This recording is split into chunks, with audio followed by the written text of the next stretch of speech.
Now, I'm particularly interested in what Dr. Weaver said about the attitude of the family to children, because we have an absolutely extraordinary attitude in our culture and in various other cultures, high civilizations, to the new member of human society. Instead of saying frankly to children, "How do you do? Welcome to the human race," we are playing a game, and we are playing by the following rules.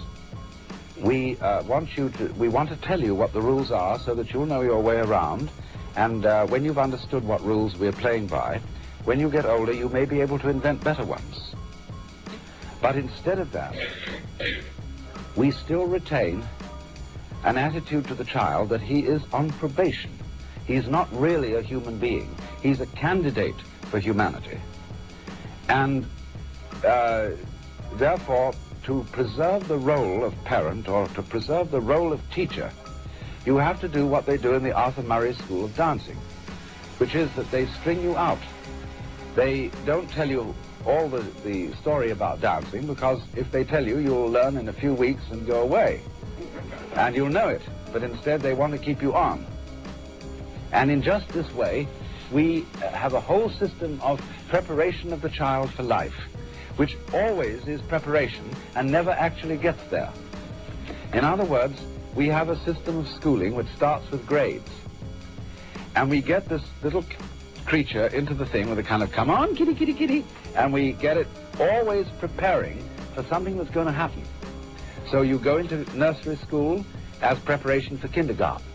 You go to kindergarten as preparation for first grade. And then you go up the grades till you get to high school. And then comes a time when maybe if we can get you fascinated enough with this system, you go to college.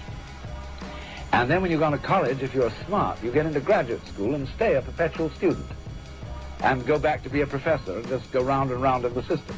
But in the ordinary way, they don't encourage quite that. They want you after graduate school or after graduation, commencement as it's called, beginning, to get out into the world with a capital W. And so you know, you've been trained for this and now you've arrived. But when you get out into the world at your first sales meeting, they've got the same thing going again, because they want you to make that quota. And if you do make it, they give you a higher quota. And come along about the 45 years of age, maybe you're vice president. And suddenly it dawns on you that you've arrived. With a certain sense of having been cheated, because it is just the same as life feels the same as it always felt. And you are conditioned to be in desperate need of a future. So the final goal that this culture prepares for us is called retirement, when you will be a senior citizen and you will have the wealth and the leisure to do what you've always wanted, but you will at the same time have impotence, a rotten prostate, and false teeth, and no energy. So the whole thing from beginning to end is a hoax. And furthermore, some other aspects of the hoax, just for kicks. You are involved, by and large, in a very strange business system which divides your day into work and play. Work is something that everybody does, and you get paid to do it because nobody could care less about doing it. In other words, it is so abominable and boring that you can get paid for doing it. And the object of doing this is to make money. And the object of making money is to go home and enjoy the money that you've made. When you've got it, you see, you can buy pleasure. And this is a complete fallacy. Money never can buy pleasure, because all pleasures depend upon not putting down a symbol of power, money, but upon disciplines.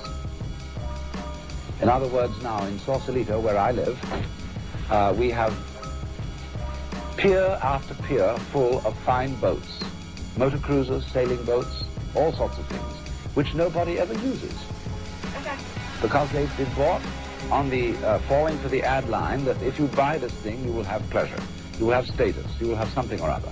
But then they suddenly discover that having a boat requires the art of seamanship, which is difficult but rewarding. Therefore, nobody has time for it, and all they do with the boats is have cocktail parties on them at the weekend. And in myriads of ways, you see, you go home, we're the wealthiest people in the world, and you would think that having earned your money and go home, you would have an orgy and a great banquet and so on, but nobody does. They eat a TV dinner, which is just a warmed-over airline food, and then they spend the evening looking at an electronic reproduction of life, which is divided from you by a glass screen. You can't touch it, you can't smell it, it has no color, except maybe if you're very wealthy it has color. But by and large it doesn't, and you look at this thing, and you have a strange feeling, you see, that the whole procession of grades that was leading to something in the future, to that goody, that gorgeous, voluptuous goody that was lying at the end of the line, it never quite turns up. And this is because from the beginning, we condition our children to a defective sense of identity. And this, I think, is the most important feature in the whole thing, that a child grows into our culture, and as I repeat, this is not only Western culture, it's equally true in Japan, an area of which I can speak with some first-hand knowledge. We condition the child in a way that sets the child a life problem which is insoluble, and therefore attended by constant frustration. And as a result of this problem being insoluble, it is perpetually postponed to the future, so that one is educated to live in the future, and one is not ever educated to live today. Now, I'm not saying that, you know, the philosophy of carpe diem, let us drink today for tomorrow we die, and not make any plans. What I am saying is that making plans for the future is of use only to people who are capable of living completely in the present.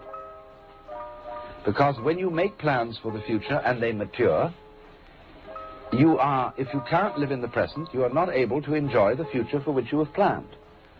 Because you will have in you a kind of syndrome, whereby happiness consists in promises and not in direct and immediate realizations. So long as you feel that tomorrow it will come. You see, on a dollar bill, it always says promise to pay. It's a promissory note. And nobody ever can come across,